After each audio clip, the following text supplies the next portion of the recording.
നമുക്കിന്നൊരു milky bread എങ്ങനെയാണ് ചെയ്യുന്നത് നോക്കിയാലോ. ഇതിന് നമുക്ക് ഫസ്റ്റ് വേണ്ടത് 1/2 കപ്പ് പാലാണ്. ആ 1/2 കപ്പ് പാലിനൂടെ 2 ടേബിൾ സ്പൂൺ പാലും കൂടെ ആഡ് ചെയ്യുന്നുണ്ട്.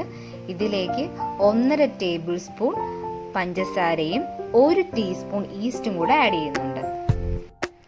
10 മിനിറ്റ് കഴിഞ്ഞിട്ട് നമുക്കിതിലോട്ട് 1.5 കപ്പ് മൈദയും 1/4 ടീസ്പൂൺ ഉപ്പും കൂടെ ആഡ് ചെയ്ത് കൊടുക്കാം.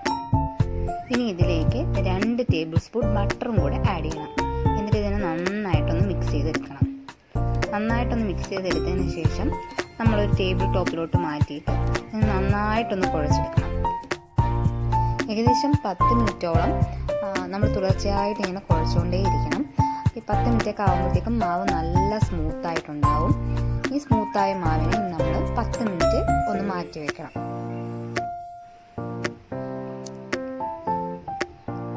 ഇനി വീണ്ടും നമ്മൾ ആ മാവിനെ എടുത്തിട്ട് ആദ്യം നമ്മൾ കുഴച്ചില്ലേ 10 മിനിറ്റ്, അതുപോലെ നന്നായിട്ട് ഒന്നുകൂടി കുഴച്ചു കൊടുക്കണം. നെക്സ്റ്റ് പ്രൊസീജിയർ എന്ന് പറയുന്നത് നമ്മുടെ ഈ മാവിനെ 2 മണിക്കൂർ റെസ്റ്റ് ചെയ്യുന്നതാണ്. ഈ ടൈമിൽ മാവ് വന്നിട്ട് ഡ്രൈ ആയി പോകാൻ പാടില്ല.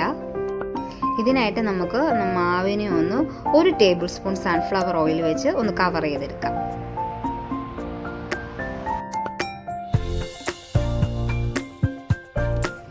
ഈ മാവ് കീപ്പ് ചെയ്യുന്ന ആ ഒരു കണ്ടെയ്നറിനെ നമ്മളൊരു നനഞ്ഞ തുണി കൊണ്ട് മൂടിയിട്ടേക്കണം. അതിനുശേഷം നമ്മൾ 2 മണിക്കൂർ കഴിഞ്ഞ് ഓപ്പൺ ചെയ്ത് നോക്കുമ്പോഴത്തേക്കും മാവ് നന്നായിട്ട് പൊങ്ങിയിരിപ്പുണ്ടായിരിക്കും. നെക്സ്റ്റ് ഒന്ന് ചെറുതായിട്ടൊന്ന് കുഴച്ച് ആ എയറൊക്കെ പോകുന്ന രീതിയിൽ കുഴച്ചെടുക്കണം.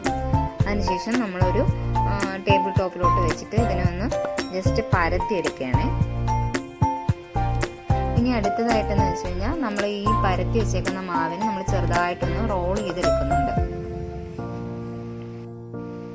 ഇനി നമുക്ക് ഈ റോൾ ചെയ്ത മാവിനെ നമുക്ക് നമ്മുടെ ബേക്കിംഗ് ട്രേയിലോട്ട് ഷിഫ്റ്റ് ചെയ്യാവുന്നതാണ്.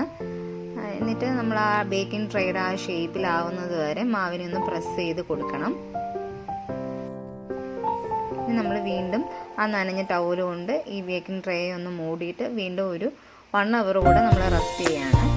ഇനി 1 അവർ കഴിഞ്ഞെടുക്കുമ്പോൾ വീണ്ടും നമ്മൾ മാവ് നന്നായിട്ട് പൊങ്ങിയിട്ടുണ്ടായിരിക്കും. ഈ പൊങ്ങിയ മാവിലേക്ക് പഞ്ചസാര ചേർത്ത കുറച്ച് പാലാണ് ബ്രഷ് ചെയ്ത് കൊടുക്കുന്നത്. ഇതൊരു നമുക്ക് ആ ഒരു ബ്രെഡിൻ്റെ ആ ഒരു കളറൊക്കെ വരാൻ വേണ്ടിയിട്ടാണ് നമ്മളിങ്ങനെ ബ്രഷ് ചെയ്യുന്നത്. ഇനി നമുക്ക് ഓവൻ സെറ്റപ്പാണ്. നമ്മുടെ ബേക്കിംഗ് ടൈം എന്ന് പറയുന്നത് 190 ഡിഗ്രിയിൽ 35 മിനിറ്റ്സ് ആണ്.